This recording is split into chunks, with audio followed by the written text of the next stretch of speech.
Bu Fitri ya? Iya. Sip. Pas banget. Silakan, pas banget. Iya. Aku pikir abangnya udah nungguin aku Oh, makanya. Ternyata, alhamdulillah. ternyata belum. Sudah? Oke. Tujuannya ke Kemanggisan ya, Bu ya? Iya. Oh, ada mic-nya ya, Bang? Iya, Bu. Walah, keren. Keren. Selain ada mic-nya, ada kamera juga nih, Bu. Oh, gitu ya, iyalah. Bagus, Bang, bagus. Lebih safety ya, Bang? Lebih safety, bisa buat kamera keamanan. Ya, benar. Dan sambil bikin konten juga kadang-kadang, Bu. Oh, gitu ya, Bang? Oh, bagus. Saya mengajak nih, jadi bikin video. Jadi driver itu jangan nunda-nunda kalau jemput.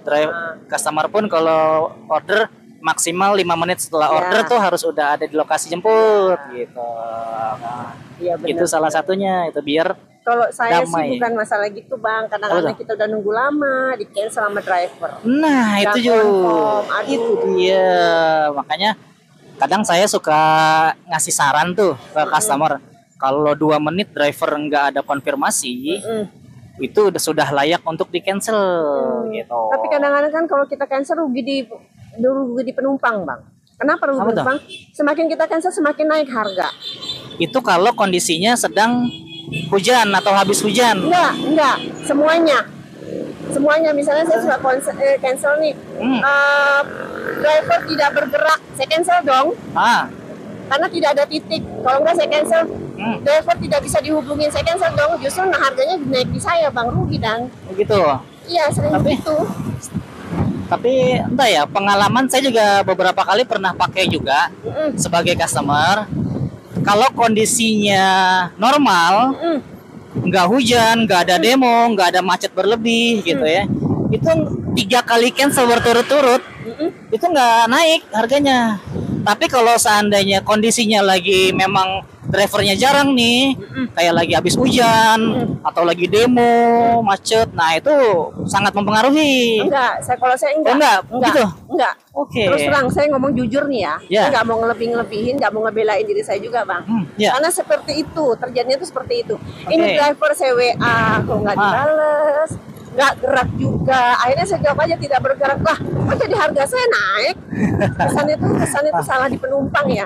Ya udah akhirnya saya pernah disaranin apa waktu itu sama abangnya ya. Mbak bilang aja si drivernya yang yang minta di cancel. Akhirnya saya lakukan itu terus, Bang. Ya. Driver yang minta cancel karena apa? Karena kalau saya milih alasan yang lain ya saya rugi di saya, Bang. Saya terima nih argumen Ibu nih. Iya. Tapi kalau saya boleh bercerita dari sudut pandang saya ya. Terkadang begini, Bu. Ibu tahu tarif yang yang dikenakan ke customer itu berdasarkan apa? Kilometer jarak antar kan? Nah, kali ya, aku nggak ngerti, aku nggak tahu. Sementara kilometer jarak jemput itu kan tidak dihitung. Nah, kalau kilometer jarak jemput itu hanya sebatas 1 kilometer atau kurang, itu kan wajar. Betul. Tapi terkadang kalau lebih jauh sih, kalau jemputnya itu lebih jauh, itu kan nggak ada kompensasi kan? Betul. Seringkali harganya tetap. Nah, itu sama seperti Ibu yang kerja kantoran, kalau lembur nggak dibayar kan? Betul. Nah, terkadang sisi customer suka nggak membeduli, bener-bener nggak mau tahu tuh hal itu. Nah, biasanya kalau dari saya tuh, kalau lagi jemputnya nggak terlalu jauh ya, mungkin kayak 2 km masih oke lah, 5 menit gitu. Bahkan kalau misalkan kemarin saya pernah dapet jemputnya itu 4 km. Kalau menghabiskan waktu bisa 10 menit lebih, benar. Tapi harganya tetap. Nah, kalau kayak gitu, yang masa driver yang nanggung? Iya, benar sih. Iya, jadi gitu. Saya sih pengennya ya, kita tuh masing-masing. Kalau saya sih lebih seneng gini, Bang. Kalau saya pribadi ya, maaf jaraknya jauh dari jemputan. Kalau saya lebih fair begitu, Bang. Nah, tapi Ibu akan mau bantu meng-cancel nggak? Oh gitu. Kak, cancel aja. karena terlalu jauh. Saya masih bisa terima ya Bang. Oke. Karena saya tahu tarif yang saya berikan ke dia dengan jarak yang akan saya tempuh dengan dia nyampe ke saya itu nggak sebanding. Saya tahu, saya paham Bang. Saya paham. Tapi kebanyakan saya mulai Gojek muncul sampai detik ini saya merasa kok kayaknya gue dirugikan banget ya. Dalam arti gini, kalau memang lo nggak mau ngambil gue, lo ngomong kakak kejauhan, gitu loh Bang, kakak kejauhan, boleh nggak? Akhirnya aku bilang, aku cancel nggak apa-apa ya Bang, selalu saya gituin, oh nggak apa-apa Kak. Gitu loh, kita fair-fairan aja Bang. Gitu. Kalau tipe saya ya kan, namanya customer kan beda-beda ya. Betul, itu juga. Dan driver pun beda-beda. Betul. Nah, jadi sejujurnya Bu, saya juga pernah melakukan tindakan saya yang salah seperti itu tadi. Nggak konfirmasi ke customer. Karena apa? Disebabkan 2 atau 3 kali sebelumnya saya dapat orderan jauh-jauh, saya ngomong kayak tadi, ternyata customernya jadi perdebatan tuh. Bapak aja yang cancel kan Bapak udah terima. Iya memang. Dari balik lagi kan tadi Ibu bilang bagaimana customer kan macam-macam, betul. Driver juga macam-macam. Nah, kalau saya juga itu sebenarnya jadi perdebatan yang sebenarnya harus diselesaikan. Debat kusir sih Bang. Iya, dan itu sebenarnya harusnya yang menyelesaikan masalah ini bukan hanya driver dan customer doang. Ini harusnya aplikator dan pemerintah juga gitu. Nih, kenapa saya bilang pemerintah? Karena aplikator itu menerapkan standar aturannya benar-benar sepihak gitu. Benar. Jadi kalau bisa gini, seandainya ada kerugian yang harus ditanggung, ya driver dan customer bagi rata deh gitu. Jangan satu pihak tuh kayaknya benar-benar nggak mau rugi, ya udah Anda aja yang rugi sendirian gitu. Saya mah nggak mau rugi sama sekali. Itu yang harus dihindari gitu.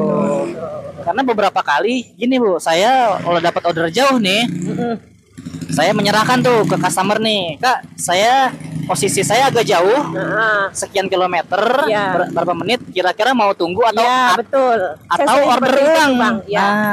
Kalau saya sering tuh dapat kayak gitu, kakak kita lagi di sini, mau nunggu atau enggak, pilihannya itu. Benar. Jadi kalau seandainya mau nunggu, oke deh, saya rugi-rugi dikit nggak apa-apa gitu, karena si customer juga mau nunggu. Jadi kita membagi kerugian ini bersama gitu kan. Tapi terkadang ada yang yang saklek ya. Iya.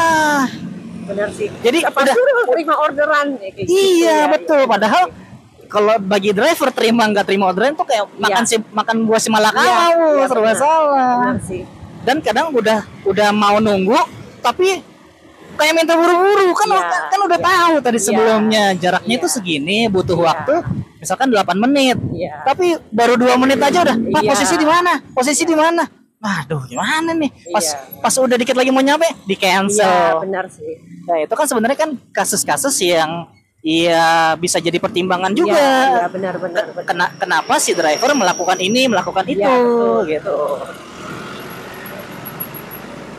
Kalau saya sih terus terang ya Bang, kalau memang apalagi mobil itu kadang-kadang dia bilang kakak ditunggu ya. Gitu. Oh iya, ternyata bohong. Kakak mau nunggu nggak? Gitu. Oh di mana posisinya sekian? Ya kalau saya sih balik ya itulah ya beda-beda sih ya Bang. Karena saya berpikir gini, dikala macet saya butuh karena dapatnya susah. Jadi pada saat nanti saya dapat, saya berterima kasih banget tuh Bang, makasih loh Pak. Gitu itu. Udah mau nerima, maksudnya daerah kayak gini nih Bang masih mau nerima gitu loh. Itu kenapa seharusnya saya cancel? Saya udah berterima kasih di situ loh Bang. Ya seharusnya kan kalau yang berpikirannya sehat. Karena butuh ya, bukan karena driver butuh kita. Oh enggak, saya berpikir lo butuh gue butuh lo gitu loh Bang. Itu dia. Betul, itu kan kita harus objektif kan? Iya, objektif gitu. Kita saling membutuhkan. Nggak ada satu pihak manapun yang merasa derajatnya lebih tinggi. Betul. Nah, seharusnya seperti itu. Nah, itulah yang pengen saya bagikan ke masyarakat lewat konten-konten saya. Tapi terkadang begini Bu, saya kan mencoba adil nih. Kadang-kadang saya ngomongin driver yang salah, kadang-kadang saya ngomongin customer yang salah.